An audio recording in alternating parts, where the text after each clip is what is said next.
عہدے قبول کر لیے۔ اس دور میں بھی حضرت حسن کی اولاد سے اٹھے عبداللہ المیز کے بیٹے محمد نفس زکیہ، ابراہیم نفس رضیہ، امام ابو حنیفہ مالک نے ساتھ دیا۔ امام صاحب نے فتویٰ دیا کہ 50 نفلی حج کرنے سے بہتر ہے کہ ان کا ساتھ دو، اس ظالم مسلمان بادشاہ کے تختہ الٹو۔ بیچاروں کو بعد میں بھگتنا پڑا، وہ مدینہ کے قریب ہی شہید ہو گیا، ان کا مشہد وہاں ہے نفس زکیہ کا، مدینہ سے باہر جہاں انہیں ذبح کیا گیا امام حسن کے بیٹے کو۔ مگر امام ابو حنیفہ مالک کی شامت آ گئی کہ تم نے کیوں ساتھ دیا؟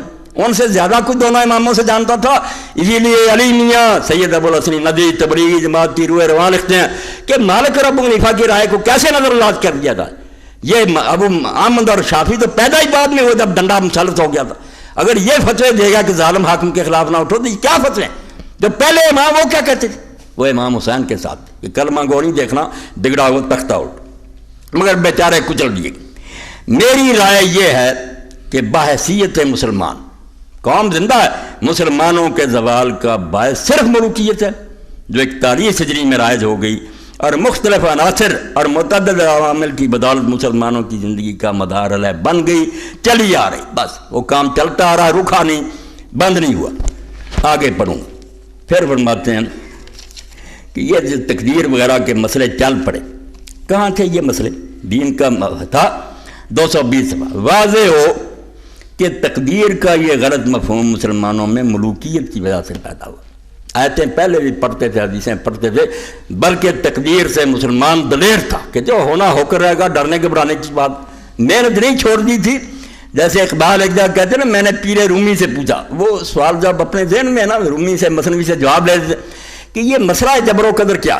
انہوں نے کہا اقبال پر کعبے کو بھی ملے ہیں، پر باز کو بھی ملے ہیں۔ کعبہ ان سے اڑ کر مردار کی طرف گیا، بعض ان سے اڑ کر جا کر بادشاہ کے ہاتھ پر بیٹھ گیا۔ مسئلہ ایک ہی ہے، گئے گزرے مسلمان کاہل ہو گئے کہ جب سب کچھ ہونا ہی ہونا تو بیٹھ جاؤ۔ مسلمان جو تھے دلیر ہو گئے کہ چھلانگ لگاؤ، مرنا تو مر جائیں گے، نہیں مرنا نا کچھ نہیں بنے گا۔ ان کو تقدیر نے شہباز کی طرح دلیر کیا تھا، ان کو کووں کی طرح سست کر دیا۔ مگر یہ مطلب اس دور میں جاری ہوا، واضح ہو کہ تقدیر کا یہ غلط مفہوم مسلمانوں میں ملوکیت کی وجہ سے پیدا ہوا۔ جب بنو امیہ نے بندگان خدا کو اپنا غلام بنایا اور قرآن حکیم کے ہر قانون کی بے حرمتی بلکہ خلاف ورزی کو شعار زندگی قرار دیا، تو جن مسلمانوں نے ان کے اس غیر اسلامی طرز عمل کے خلاف صدائے احتجاج بلند کی، ان بادشاہوں نے علماء سو کی وساطت سے یہ نقطہ ان کے دماغ میں جاگزیں کر دیا کہ بنو امیہ بے خطا ہیں، جو کچھ کرتا خدا۔ مولویوں سے مال لینا کہ سناؤ کیا کرتے ہو، حکومت کے خلاف اٹھتے ہو، بھائی اللہ کی طرف سے ہوتا ہو۔ اس کی مشیت یہی ہے کہ بنو امیہ ہم پر حکمران ہو، اللہ ہی چاہتا، قل اللہم مالک الملک، وہ بادشاہ دیتا۔ اندازہ کرو وہی قرآن ظالموں کی حمایت میں استعمال ہو گیا۔ جب کبھی اسی کو پڑھ کر لوگ اٹھتے نا کہ بادشاہ اگر ان کو دیا کیسے ہو، کس طرح اللہ نے دیا، ہم اٹھیں گے ہماری مدد کرے گا، ان سے چھین لیں گے، وہ یہ مانا لیتے تھے۔ انہوں نے کہا نہیں، جس کو مل گئی ہے وہ فرعون ہے یا نمرود ہے، وہی ٹھیک ہے۔ بے شک اس وقت اسلام پر بہت برا وقت آن پڑا۔ یہ بھی مولوی کہتے کہ لوگ کہنا یار تم کیا وکالت کر رہے، اتنا ظلم ہو رہا، ساتھ ہی یہ بھی کہتے سنانے کے لیے بے شک اس وقت اسلام پر بہت برا وقت آن پڑا ہے، لیکن ہم کیا کر سکتے ہیں، انسان تو مجبور ہے۔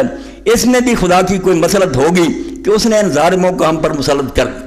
جیسے آج کل ہمارے بہت سے دینی بھائی وہ کہتے ہیں حضور نے فرمایا جیسے تم ہو گئے ویسے حاکم ہو گئے، ہمیں سلانے کے لیے حضور کا نام استعمال ہو رہا کہ حکمرانوں کو اگر کوئی برا کہتے ہیں نا، نہیں جیسے تم ہو گئے ویسے، بھئی ان کا قصور نہیں، جیسے ہم تھے ویسے، بالکل جھوٹ بول رہے۔ یہ حضور نے بالکل نہیں فرمایا، جھوٹی بات ہے، مومنوں پر بھی کبھی ظالم مسلط ہو جاتے ہیں۔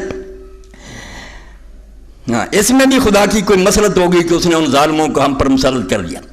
غرض کے ان سلاطین نے مختلف طریقوں سے یہ غلط خیالات مسلمانوں کے دماغوں میں جاگزیں کر دیے، چل رہے ہیں۔ اب بھی سوال تقدیر کا ہی ہوتا رہتا کہ جو کچھ ہو رہا سب مشیت عزی کے مطابق ہو رہا ہے، اس لیے اصلاح حال کی کوشش بیکار ہی نہیں ہے، بلکہ غیر اسلامی اور قرآنی تعلیمات کے خلاف بھی ہے۔ نہیں کوشش کرنی چاہیے، بھائی تم اللہ سے ٹکر لیتے ہو، شاید اللہ ہمیں بنو امیہ کے واسطے سے سزا دے رہا ہے، شاید اسی میں ہمارے لیے کوئی بڑائی مضمر ہو، ہم تو مجبور ہیں، کیا کر سکتے ہیں، امت کو سلانے کے لیے گولیاں دے رہے ہیں۔ واضح ہو کہ جبر کی یہ خالص تعلیم قرآن اور حدیث دونوں کے خلاف ہے۔ کہیں نہیں آیا کہ بیٹھ جاؤ اور بس ہوگا جو ہوگا۔ اللہ اور رسول صلی اللہ علیہ وسلم نے دونوں نے ہمیں عمل صالح بجا لانے کا حکم دیا، تقدیر پر بیٹھنے کا